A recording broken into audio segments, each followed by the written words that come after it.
Welcome to APRIGF 2024, the role of individual and user and civil society in internet governance, the challenges of At-Large Community at ALAC. All sessions are being recorded and transcribed for records and will be made publicly available. All participants are reminded to follow the code of conduct. The agenda is about to begin. Please allow me to invite the host to lead us through the upcoming session. 现场的来宾朋友，还有线上的来宾朋友，大家好。那本场次是有关于我们的 At-Large。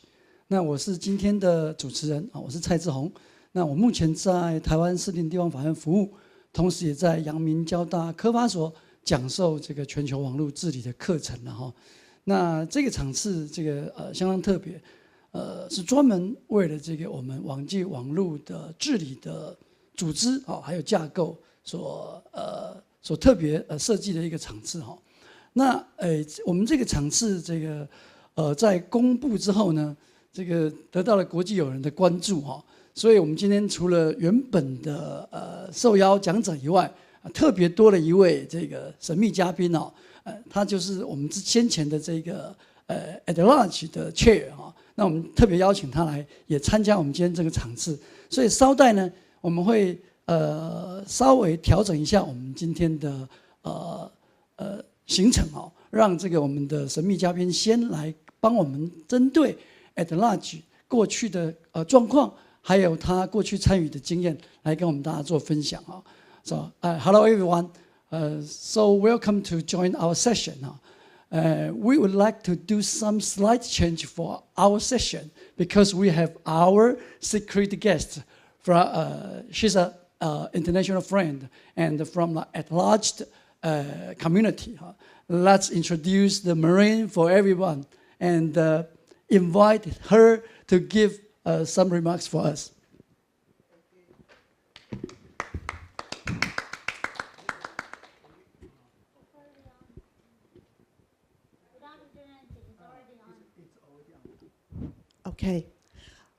Okay. Thank you so much. Thank you so much, everyone here, for giving me this opportunity to explain what At-Large is and what it does. I think that might be helpful for you. I'm actually giving my presentation in my capacity as a former ALAC member, and I was on the ALAC for 10 years, and also I was the chair of the ALAC for 4 of those 10 years. I was also the second female chair from the Asia-Pacific region, following on from Cheryl Langdon from Australia. But most significantly, I am the first ALAC chair from the Pacific region, which is important to me. I just wanted to bring to the attention of anyone who was unaware of what the At-Large community does, and I think especially sort of like how it has developed since I was the chair between 2018 and 2022. To give you some context, since 2023, At-Large has produced more than 300 pieces of advice, comments, and statements to the board of ICANN. And many of these statements have actually been made in collaboration with other advisory committees, which we are. The ALAC is the At-Large Advisory Committee. And we especially have a relationship with the Government Advisory Committee, the GAC, and we continue to work with them in close collaboration. As for representing the interests of civil society and other internet end users, At-Large is inclusive. And over the past 5 or so years, particularly when I was the chair of the ALAC, we have grown in the number of experts that have come from around the ICANN community who have joined our discussions on on the Consolidated Policy Working Group, which meets weekly to discuss policy issues related to the GNSO and other sections of ICANN.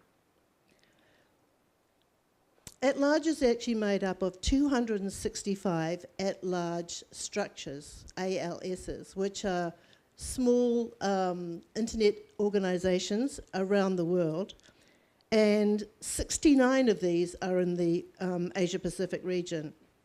And we also have 190 individual members, and 41 are in Aotearoa. But interestingly, many of these are also members of the non-commercial group in the GNSO, the NCUC. And they carry on the work supporting internet end users, but within an academic and technical sphere. In the At-Large, we deal mainly with ordinary, everyday internet users who aren't interested in the, they're not interested in the business side of the internet. They're not interested in the sort of like the technical side of the internet.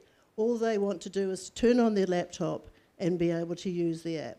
And so this is, but in the long term, they're actually very much impacted by what happens in the GNSO and the CCNSO.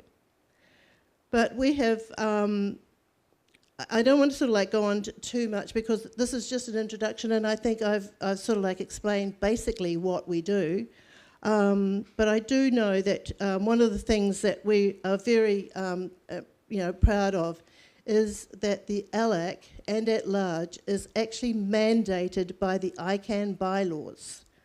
So that we were actually set up to basically sort of like maintain the, to take the interests of ordinary internet end users. And there are other types of end users within the GNSO and the CCNSO. But we are the ones who don't have anything to do with the internet apart from just using our laptops. So I think that if there's anything, if there are any questions or anything like that that are raised by the community, I'm very happy to take them, and I'll let you continue. Thank you. Thanks so much for Maureen's. I believe that everyone heard one sentence, that the internet is for everyone. And I think that it makes sense because of the At-Large in the internet governance and in ICANN. So thank you so much. And because of our secret guests, I would like to switch this session into a hybrid session. So each of our panelists, you can choose to use English or use Chinese to do your speech at your convenience. And the next, we would like to invite Ron Lee. Ron Lee is my student in Yangming Jiao Tong University. And his dissertation, the theme of his dissertation is about the At-Large. And that's a topic that I choose for him. And I'm so happy to announce that he already done with the dissertation this year. And I also like to let him to report his dissertation to all members of the internet governance. So we organized this session, and let's invite Ron Lee to give his speech. Okay, thank you, Dr. Henry Tsai. So I have my PPT to show on the screen. Thank you. Okay, hello everyone. Oh, this is my my slide. So my master's essay is about exploring the at-large community in internet governance based on the multi-stakeholder of ICANN. So my teacher is Dr. Henry Tsai, yeah, and our the teacher from our school, Chen Thomas Chen.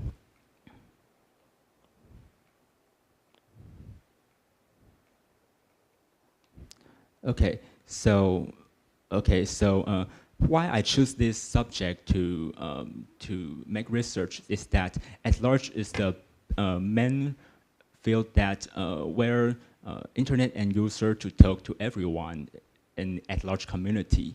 So I think it's a very large amount of populations in internet. So at-large is the place that everyone should know this, because everyone is internet end user. So you should focus on it if you are interested at internet governance. Okay, so because I only have 10 minutes, so I won't read any sentence in my slide. Okay, so I will skip what I can is. Okay, so just as Ms. Maureen said that ICANN community, the at-large community, focus on individual and user engaged in day-to-day internet-related activities such as personal banking, email, restaurant reservations, research, or video streaming, which has turned out is over most of the time ensuring that ICANN community takes these activities into account and act to increase access to them around the world is the work of at-large.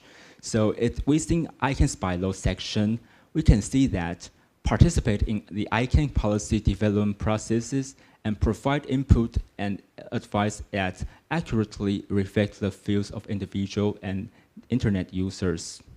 So that's a basic introduction to at-large community.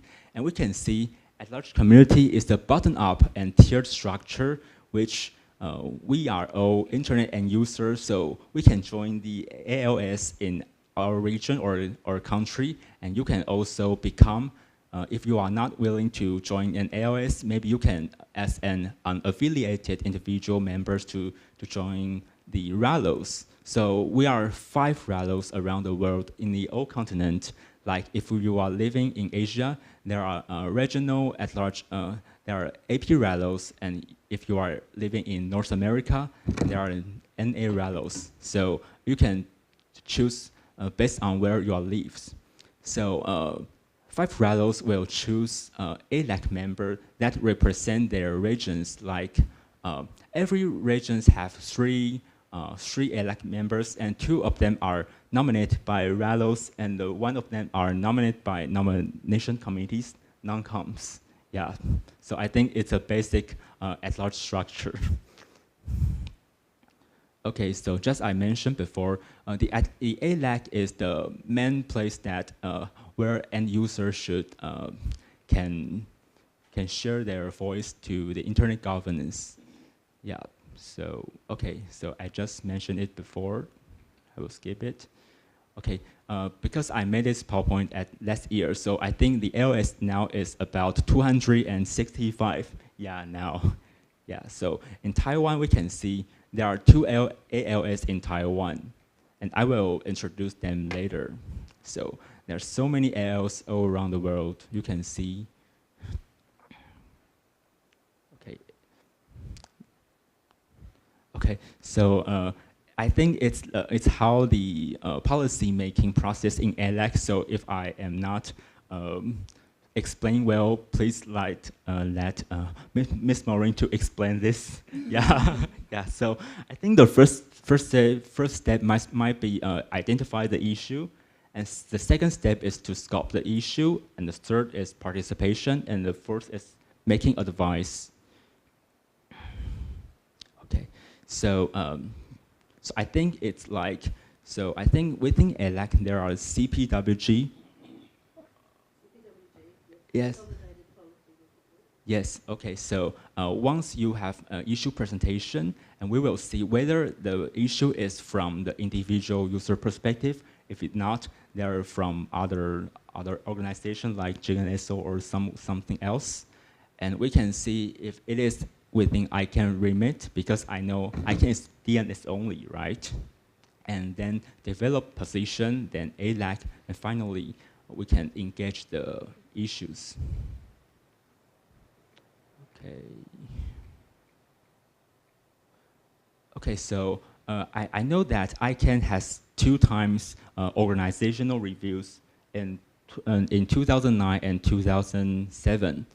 So I watched this, the whole report paper, and I know that there are so many suggestions to the at-large community. For example, the ALAC members should be based on regional population. So maybe Asian people is above than 16% of population. So maybe we can have more representative for ALAC in Asian Pacific. This is one of the suggestions. And some important suggestions said that we can have annual support agreement or report to see whether at-large is within its remit and to do everything about individual and users. Okay, so I will switch to the second organizational review in 2017. So it is made by Items International Company. So okay, and this time we can see that the organizational review team asked them to create like a wiki workspace to let everyone more engaged in at-large and to make it more effective and reliable. Okay, so we can see after every suggestion made by second time organizational review, we can see more people join at-large after at-large 3. Yes, I think it's very effective. Okay, so so I want to ask Mr. Maureen, do you know EMM, Empower Model? Okay. So I think it's a model that made by ICANN, and it is a suggestion that a session that made the structure of at-large more simple. So for example, it combined the people from RALO, the RALO member and ALAC member to become the same. So maybe we can, it can let it can let more people to understand ALAC structure easily and maybe become more effective. It's a suggestion by ICANN's other community and the organizational review team. Yeah. So also it created a new status that ALM is at-large members to replace the ALS, because they said many ALS is malfunction or or less effective to the at-large community. So it that every member can engage in the at-large community. So it's from indirect democracy to become a direct democracy. Yeah. Okay, so it's a man from EMM.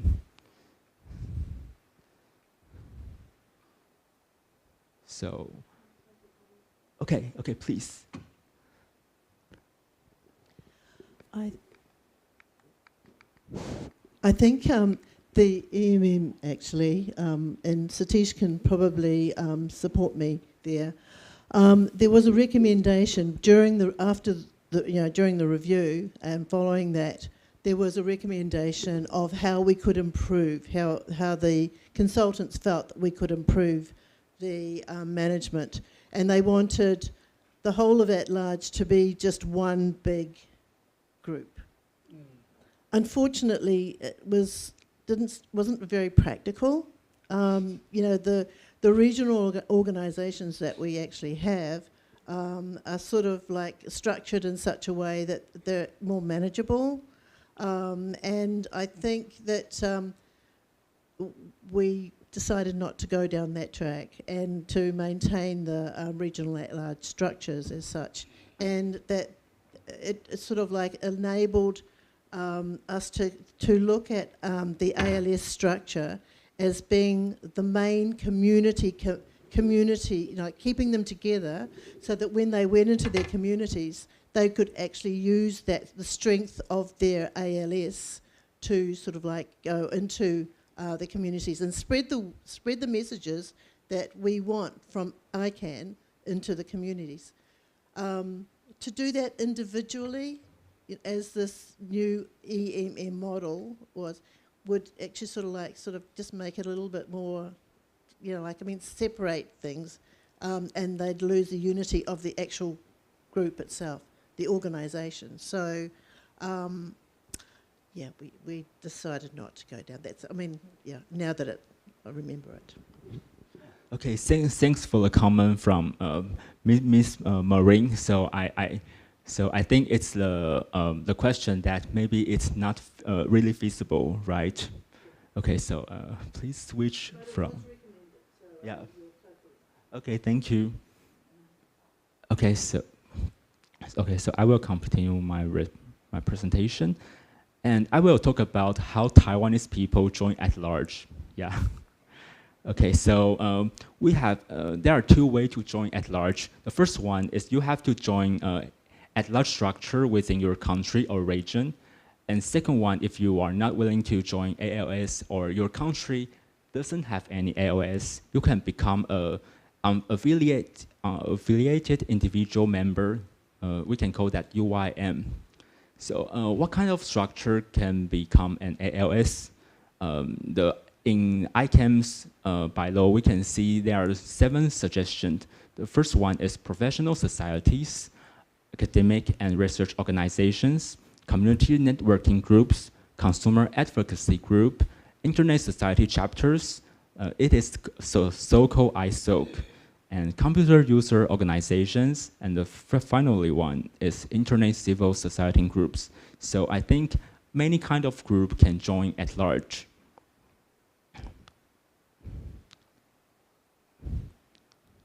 Okay, in Taiwan, there are 2 ALS. The first one is ISOC Taiwan. They joined At-Large since 2004. And the second one is NIIEPA. It's joined At-Large since 2004. And there one individual member, it's me. I just joined in May. Yeah, so I'm the newbie from the AP Rallo, so maybe I can have more time to join the working group to join with you in the future. Okay, thank you very much. Yeah. Okay, so I think I can switch just from there. Okay, so I will move on my presentation to Dr. Louk. Thank you. Okay. Wait a moment. Just let me make some comments. Yeah, although there's a lot of debates about how to improve At-Large in the ICANN community, but I think, but let me draw your attention back to Ron's presentation that in ICANN bylaw, At-Large has its position there. It's just like the Constitution and ICANN. So no matter how, At-Large is so important, so that we should pay more attention on it. And in Ron's presentation also mentioned that there are only 2 ALS in Taiwan, and one of them is ISOC Taipei. So our next speaker will from ISOC Taipei. Let's welcome Dr. Ji. Thanks everyone, but because we hold the meeting in Taiwan, so the following I will speak in Chinese. No problem. Yeah, sorry. Yeah. Okay. 我投影片这个可以。麻烦上一下他的投影片吗？抱歉。Okay. Hello everyone. I come from ISOC Taipei. Later I will speak in Chinese, so don't worry. 大家好，我是来自于 ISOC 台北的那个Louk 季廷运。那我目前的时候是 ISOC 台北的那个理事。那我这边的时候最主要来分享一下，就是说我从之前参与 At-Large 实际上面这样子的一个经验。那在这边的时候，我先说一下大概 ALAC 台北。ALAC 台北基本上而言，其实是在1996年的时候其实就成立了。第一代是资策会，那后来跑一跑之后，其实接棒到 TWIGF， 那再跑一跑之后又接棒到就是学术圈的刘军长刘校长。那目前现在的理事长其实是陈彦文陈教授，那秘书长是成功大学的那个蔡邦维教授这样子哈。所以说，如果各位有一些觉得我们需要做更多的麻烦联络他们，对不对 ？OK。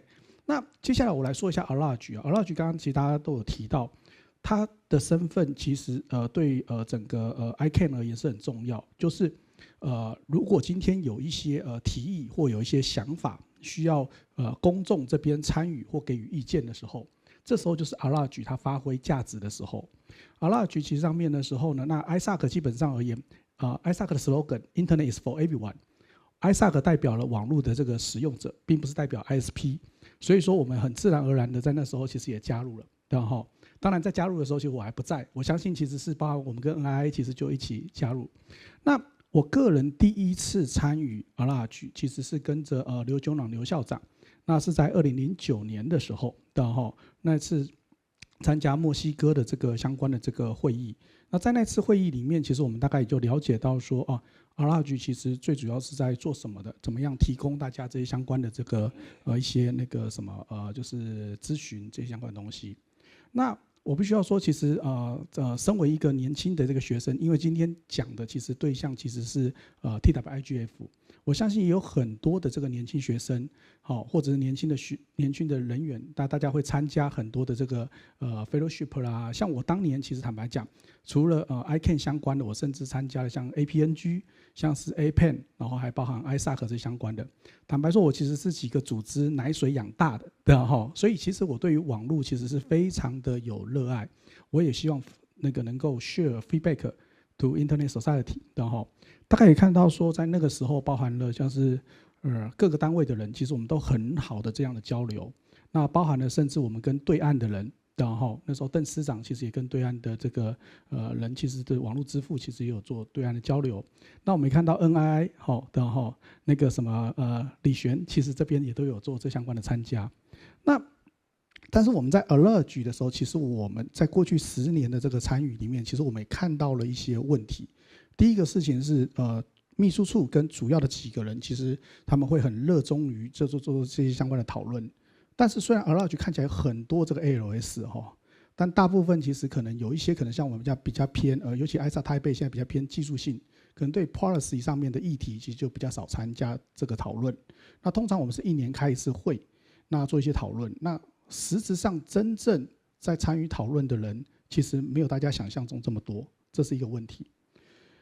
另外一个问题，我等一下也会提到，就是说那个就是代表性的问题，尤其是像我们刚通过了一个那个 UIN 强化的一个那个规章，那还有就是说包含了像是缺乏年轻人加入高龄化这个部分。那我先讲一个 UIN 这个部分，就是说我们刚通过了一个就是修改了我们的一个章程，强化这个 UIN 它的身份跟它所有的授权。但现在是这样子，在我加入的时候，通常你是我们是以组织的身份加入，不管那时候是 ALAC 或者是 NII， 然后我们那时候其实就会有组织里面再派一个代表来。所以说当我今天在ICANN 在咨询这些相关的这个询问的时候，其实他等于是在问了不同国家的代表的这样子的一些想法。那当然这可能这个，但是现在是这样子，如果说参与讨论的就是少数人，那又只有少数的这个 UIN 在讨论，那就代表说这个参与的人其实他就有可能代表一个国家其实参与这些相关意见的这个讨论。那另外一块其实是这个缺乏年轻人加入这个问题其实这个是所有组织的问题。我所有的人，不管今天是ALAC 或各式各样的组织，其实最常碰到我的时候，其实都问一个问题：要怎么样 encourage 这个 young people to join？ 那我觉得其实一个最大的问题在于说，大家都做了很多让年轻人来认识这个组织，但是其实却没有让那个年轻人看到未来。什么叫看到未来呢？就是加入之后大家理解了我们在做什么，可是这里到底有没有相关的产业或工作能够让大家下去？我就举例好了，像是现在在 TWIGF 里面这么多热血的年轻人，但是在他们毕业之后，他们还会再从事着相关公司这相关的工作吗？还是说其实时间到了之后，其实就会离开？这个我觉得其实是要思考的，因为在包含像我们以前在 APNG 这些相关的时候，大家基本上而言是参加1-2年之后，接下来不管多有热情，后面通常还是会 switch 到其他的这个工作场合。那所以我会觉得就是各个组织如果今天要想让年轻人加入，并且能够留下来的话，并不是只是说我们今天办一大堆 fellowship 让大家来理解我们，我们要思考说是不是我们这个相关的产业或者是工作机会也能够介绍给这些年轻人，让这些年轻人能够留得下来。那另外还有就是，如果是高龄化，这个什么情况呢？像就是基本上我们 At-Large 固定讨论的就是那些人，大概也10年没换过了，这样子，对不对？那当时我在强调，并不是只有我们 At-Large 或 AP-RARO 的问题，其实这是所有组织，甚至坦白讲，可能是很多 network policy 组织的问题。那以上就是我们的。那最后我们就强调 Internet is for everyone 的这是我们艾萨克的一个口号。谢谢主席支持。Thanks, Dr. Ji, and thank you for his presentation. Raised the issue about how to make young people to join the internet governance, and we also discussed this issue in a school.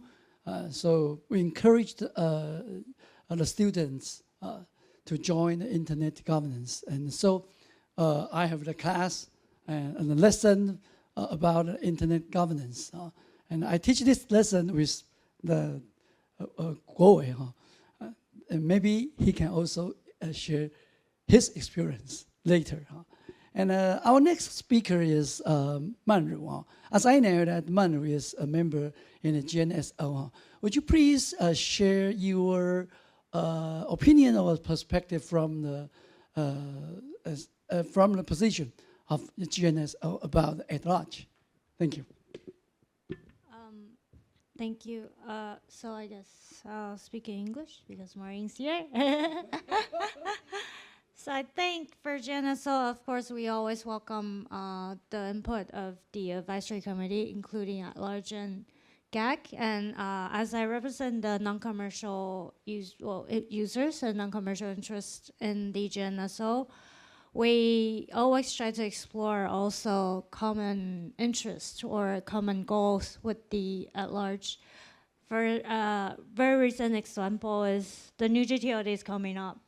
We are preparing for the next round, and I think one of the most important things that At-Large and CSG has been working together and very held dear in our heart is the applicant support. How do we support more people from the underserved regions, from the underdeveloped regions to have the support to enjoy also the benefits of new GTOD?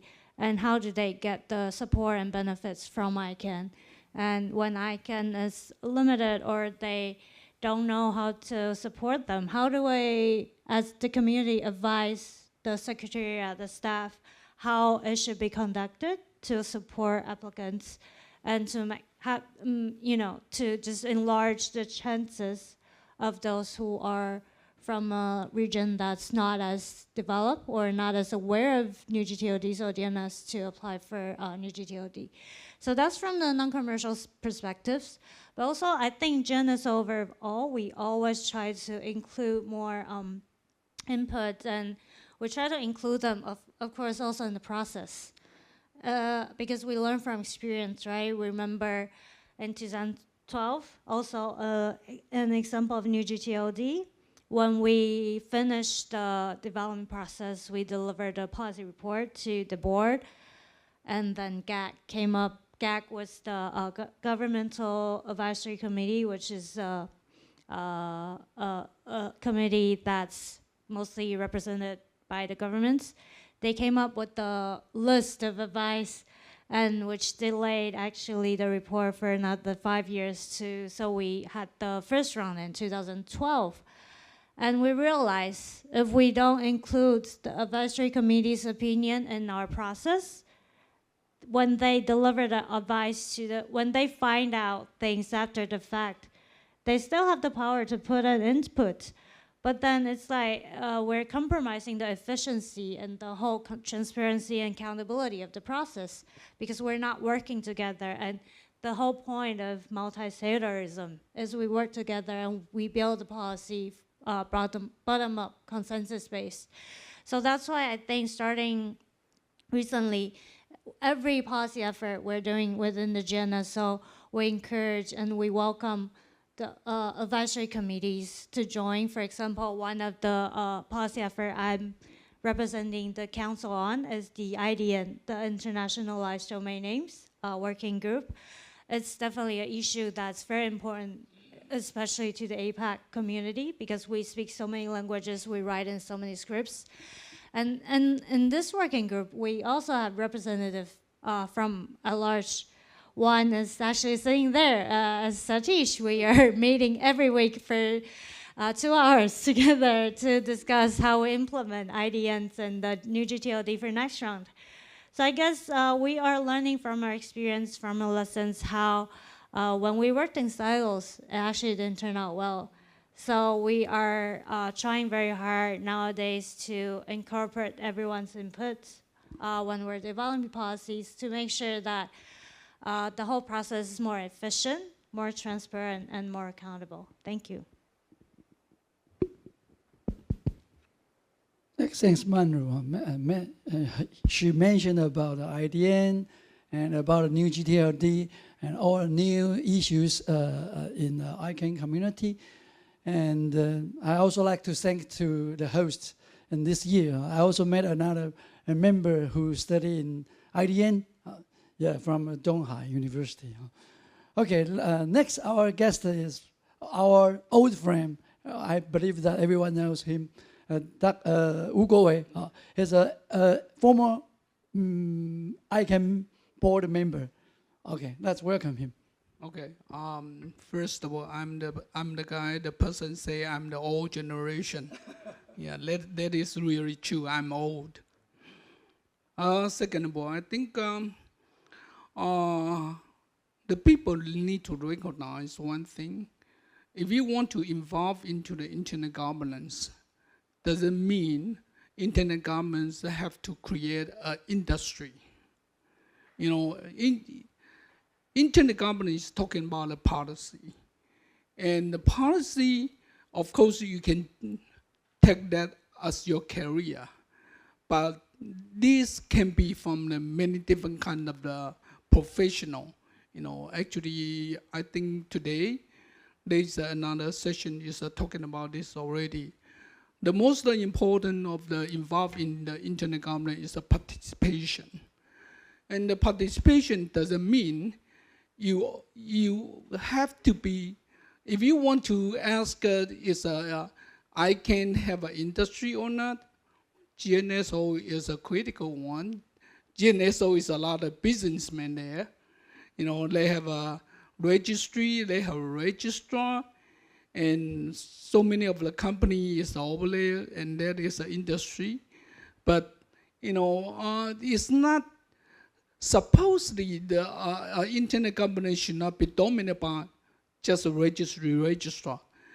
And why the Google and Meta or, you know, the other line company or whatever company is interesting in the internet governance?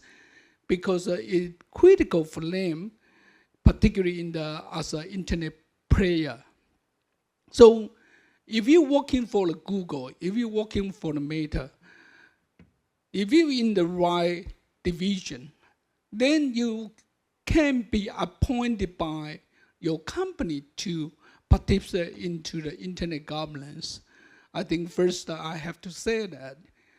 And regarding for the At-Large, we have to understand one thing. The At-Large supposedly is trying to be correct the internet netizen voices. You know, you are not a business person, you are not a government person, you know. So sometimes in ICANN community, one thing is critical is the so-called conflict of interest. And actually in the early day, the people are also talking about should at-large to working with the ISOC. But eventually the people say, no, that's a very bad idea. You know why that is a bad idea? Because of conflict of interest. Why there's a conflict of interest? Because .org is assigned to ISOC. You know, so if at-large is dominated by ISOC, then it that be possible to harm the public interest because you own the .org, you know. And so that is the reason eventually the at-large, they say, well, we should be open, we should not be too close to ISOC, you know.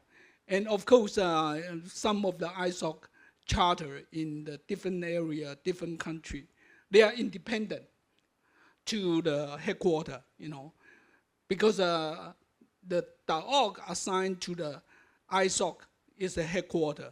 So it's, of course you can say there's nothing with me for my charter, you know, in Singapore or whatever, you know.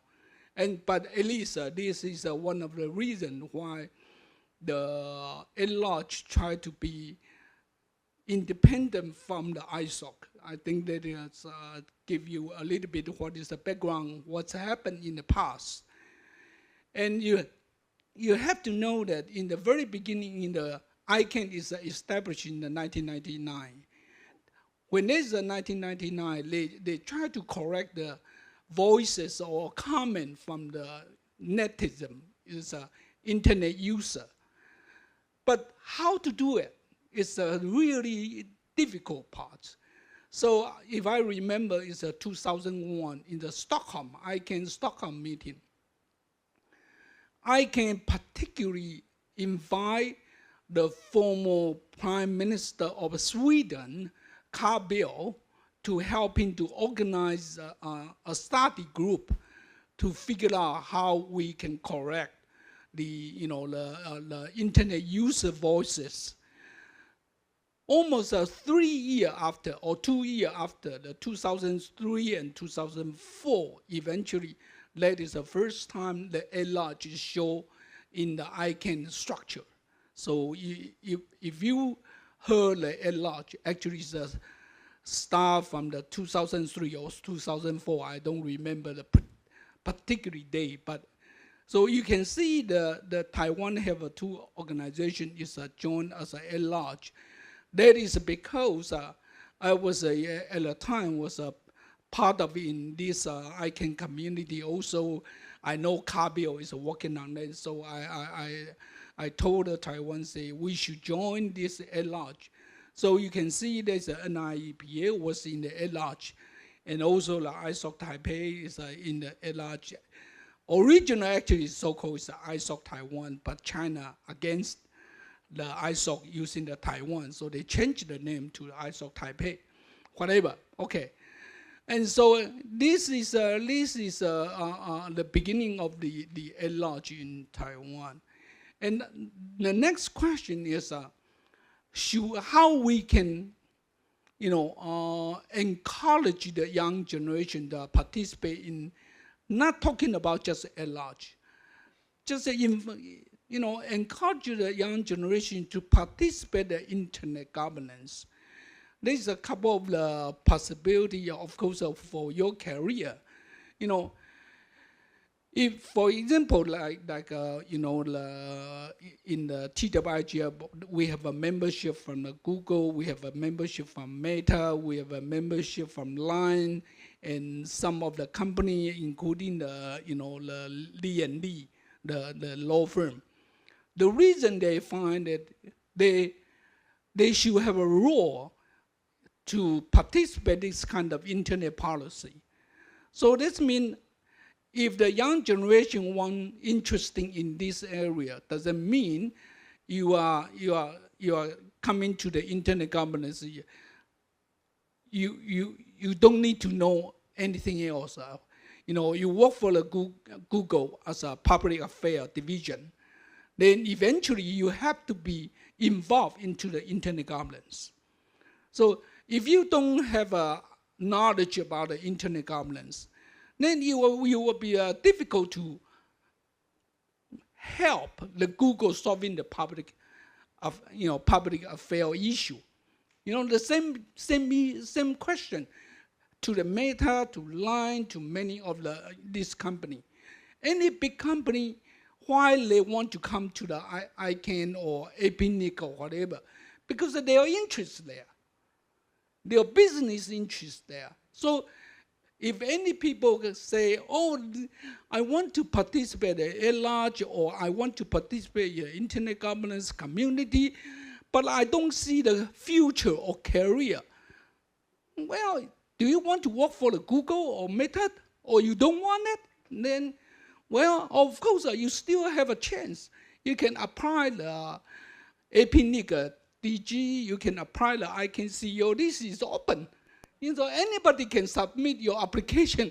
You can looking for the ICANN CEO. I can tell you the ICANN CEO, the salary is $1 million a year. And APNIC DG is $500,000.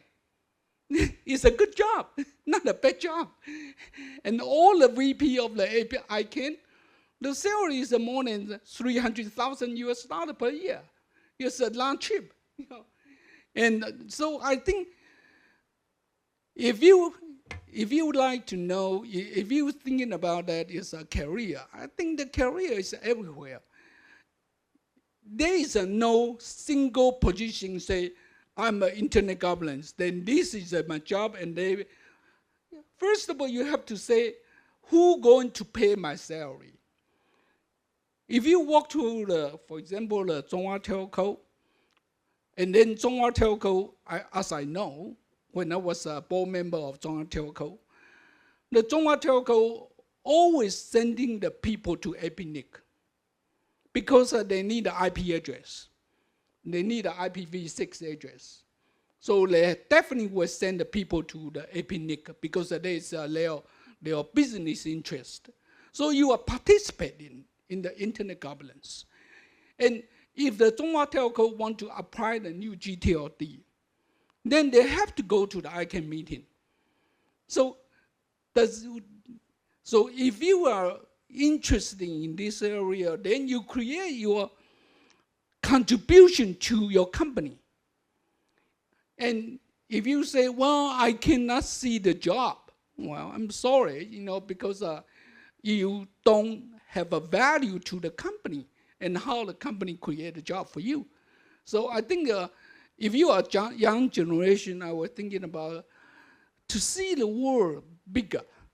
And you can think about it. If you have a chance to go to the APNIC meeting or go to the ICANN meeting, thinking about it.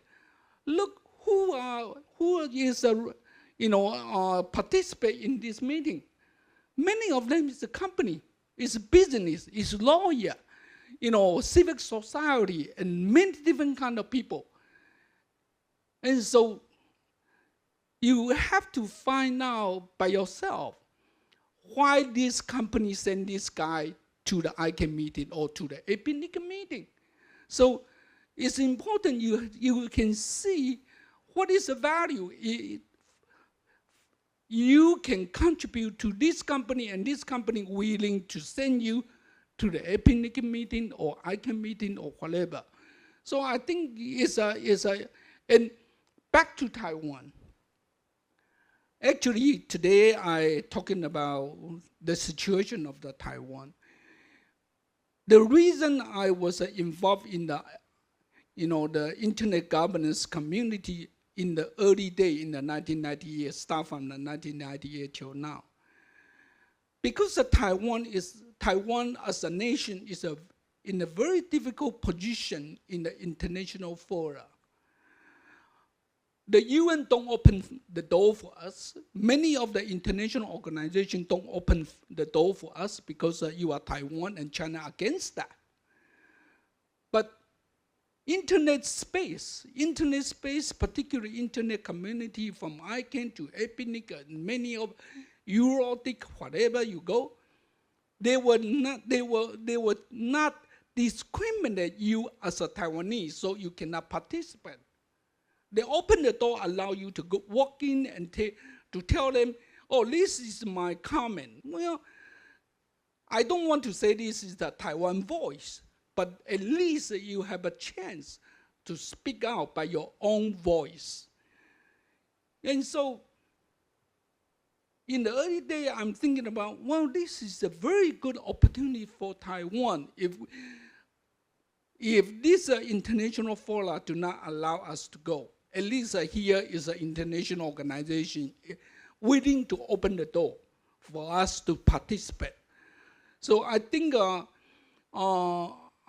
don't want to say your contribution to government or your contribution to this society, you have to get paid, but you do whatever you can.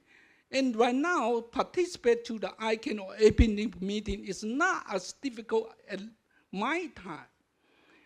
In my time, we don't have an online environment. If you want to participate in the APNIC or ICANN meeting in my time, you have to be physical, go there. But today, it's different. As you know, I believe Maureen and many of people over here, you know that.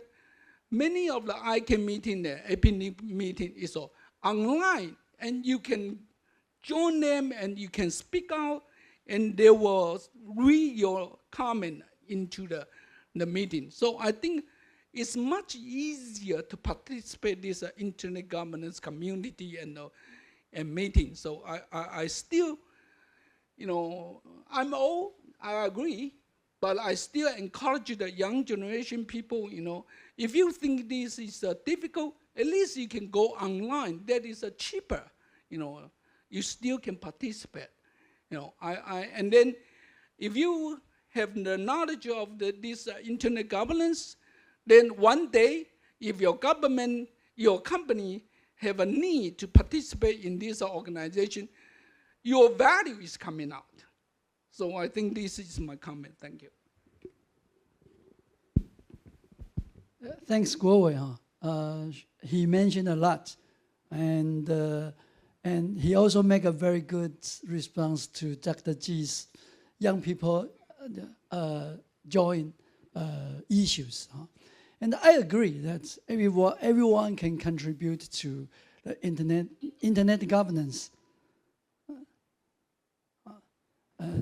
It's not necessary for you to have a job in the internet governance. I would like to take myself as an example. In a court, we still need to deal with the case about the internet. I still remember that somebody sued the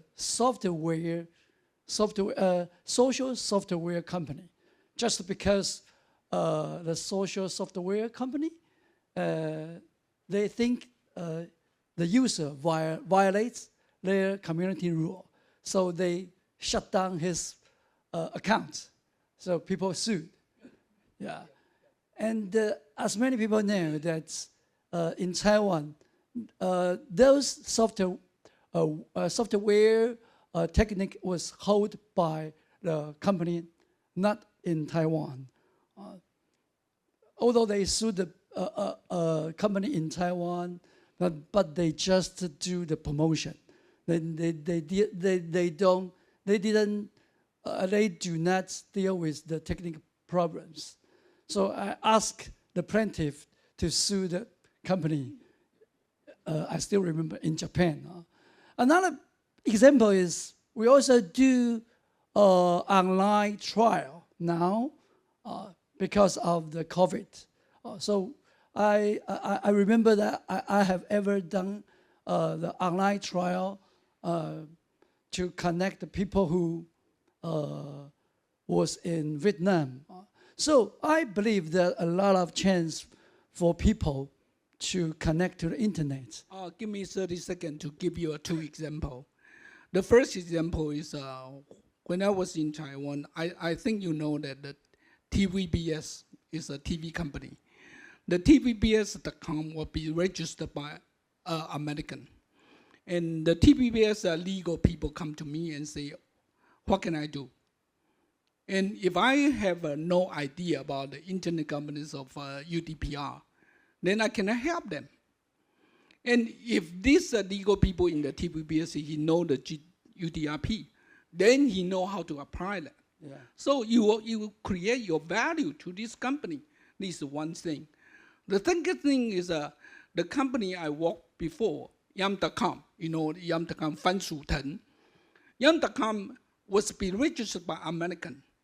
And then when I was working for Yam.com as a vice president, I told them the easy, of course you can go to the UDRP and you go to the US court to sue them. But I say the easier way, just buy it. You know, so we spent about, if I remember, $250,000 to buy the Yam.com and buy it out. You know, so if you are not participating in this internet governance, you can help your company to solve the problem like this. So this is just two examples in my career. So many, including the government, Taiwan government. The Taiwan government asked me, Taiwan.com, how we can do about it. You know, so if you know this knowledge, you create your own value. Thank you. It seems that Dr. Ji has something to report. Sorry, okay. Let me have some comment. First, thanks to Mr. Wu, but I must remember everyone. Join the ICANN is not equal to join the ICANN At-Large. I mean, your company will pay our SEU to join the ICANN, but it's not equal to join the At-Large, our TWIGF.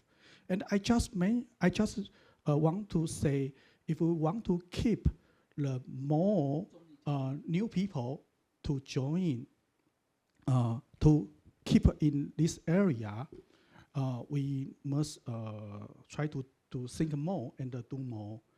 Otherwise, only will be right now it's only a few people try to do the policy activity in ICANN from Taiwan, and maybe in the future it will be fewer and fewer. Yeah, that's what I worry about. Yeah, I agree. Yeah, how about Maureen? Thank you. I just wanted to mention, because Kuo-Wei was actually sort of like talking a lot about businesses being involved in ICANN and that sort of stuff, to remember that within At-Large members get absolutely nothing from ICANN. They pay for everything. They pay for their their own internet. They pay for their time. And within the Asia Pacific, we spend most of our time sort of like at meetings in the middle of the night because we're working in European time, and it's really inconvenient and very expensive. And yet, even though a lot of our members will never ever get to an ICANN meeting, they still do it because they're committed to making sure that whatever ICANN produces, that they've actually had some input. And they can do that, as Kuo-Wei says, we can now do it online, which is, you know, would not have been possible in the early days. So we're very lucky that we're now able to sort of like be involved in any way we can, but not at the meetings. And so it's almost a privilege to get to a meeting, even if you have to pay for it yourself. And despite the fact that ICANN has a lot of money, the at-large community gets absolutely nothing. The only time that we actually sort of like will get a bit of funding is usually if we're involved in some outreach. And there's a small fund of money that goes to each of the RALOs.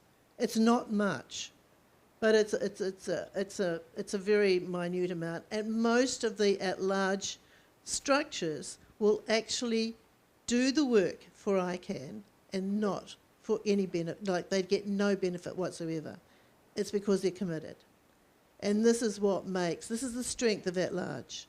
It's the fact that the At-Large community is working the most. GNSO and the CCNSO are working on the policy, and that is really, really important. But the people who are doing the hard yards, the people who are working on the ground, are those in At-Large. And it's, you could never take that away. It wouldn't work. ICANN would not work if it didn't have At-Large. Thank you, Maureen. Let's go back to the At-Large structure and organization, and as the Ron's presentation mentioned about how to improve it. So what's your opinion? Do you think that is there anything need to improve in At-Large structure? Yeah, I think that's an interesting question is about At-Large. I think the people arguing might be talking about, why the At-Large is all face. But I think if you want to criticize this one, you have to ask your question: did you contribute? If you never contribute and then you complain, this is all face there, doesn't make sense. If you contribute enough and then people know you can contribute, then I think maybe next time you will be elected to be a ALAC member from Asia Pacific region. But you cannot argue the outcome here because you are not there. You know what I mean? I agree. If you contribute a lot and then the people doesn't recognize you, well, you have a right to complain. But you never contribute, then you have no right to complain. Oh, this guy is old face. Why they are sitting there for 10 years and never change? Well, it's weird. This is I just don't understand what is this. Yeah. So I think it's important, as again, just as Maureen said, the At-Large, even ICANN board, in the very beginning, ICANN board is no pay. And you know how much time you need to spend on the ICANN board member? When I was interviewed by the ICANN board, the ASO, the first thing they asked me, were you willing to commit at least 50 days a year to the ICANN issue? Because there is so many issues, so many emails, so many meetings, just like Maureen said that.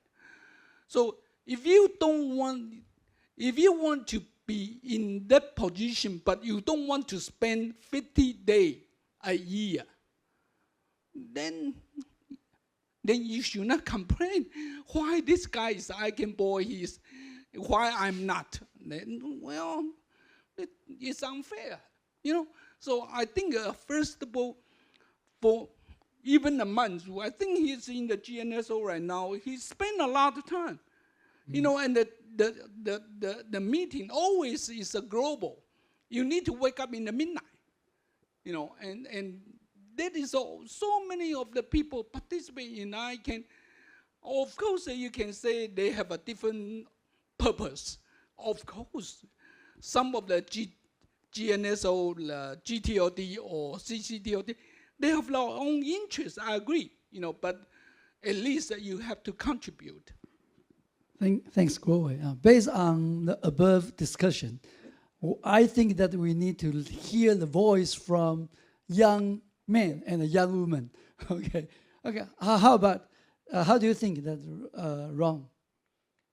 Okay, so I'm very agree with just Maureen said and Dr. Wu said, like the young people should put more time, put more their energy to the ICANN. So we cannot just say why I always watch you and see you on the board. So maybe we can contribute ourselves and put more than 50 days a year.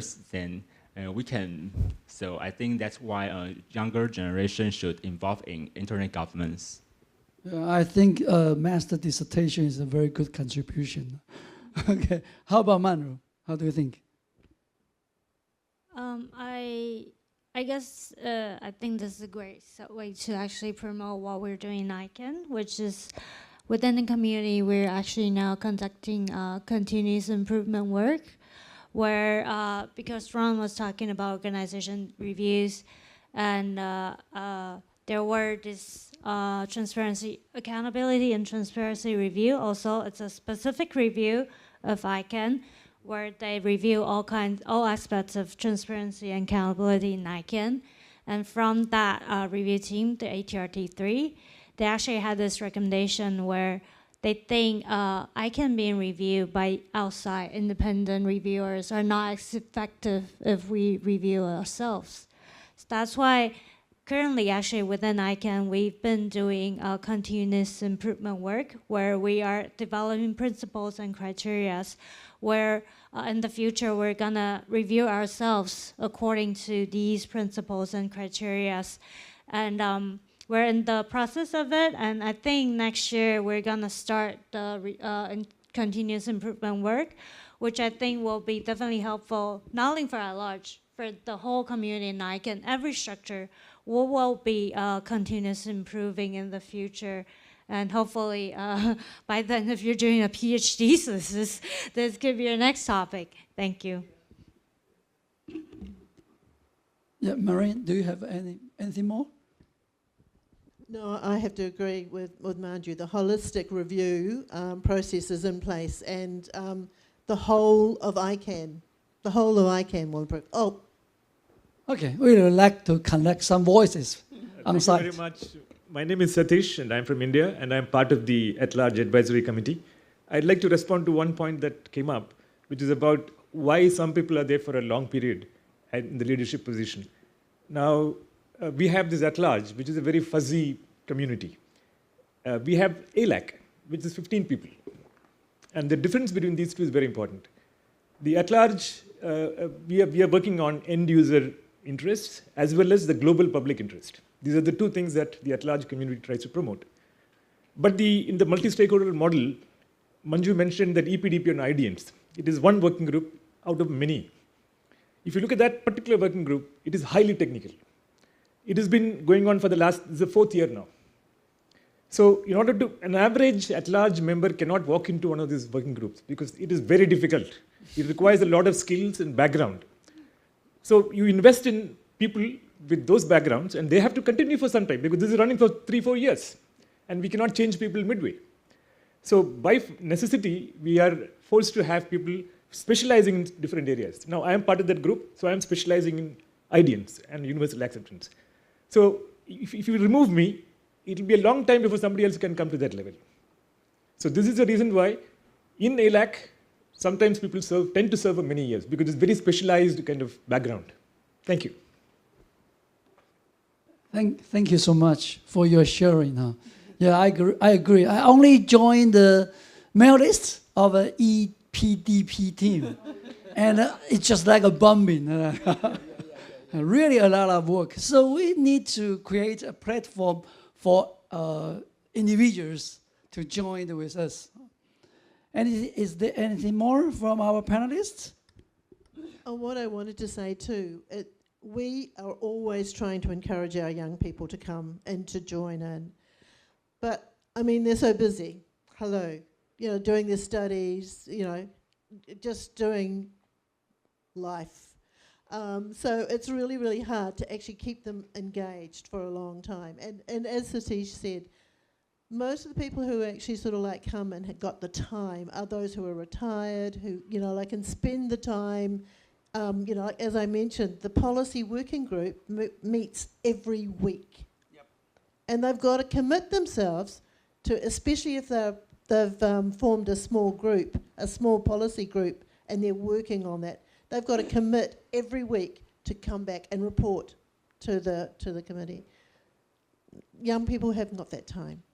You know, that's the really unfortunate thing, especially when they're at large, where they're not getting paid to be there. They've got, you know, their own work. They've got their own day jobs and things to do. So it's really, really hard. So we have to wait until they're ready. Get people like Manju who comes, you know. Okay, thank you. All right, I think we ran out of time, and I appreciate for all of your contributions and the participations in this session. And I hope that in the future we can have more chance and time to discuss and give more attention about our At-Large. Thank you so much for everyone.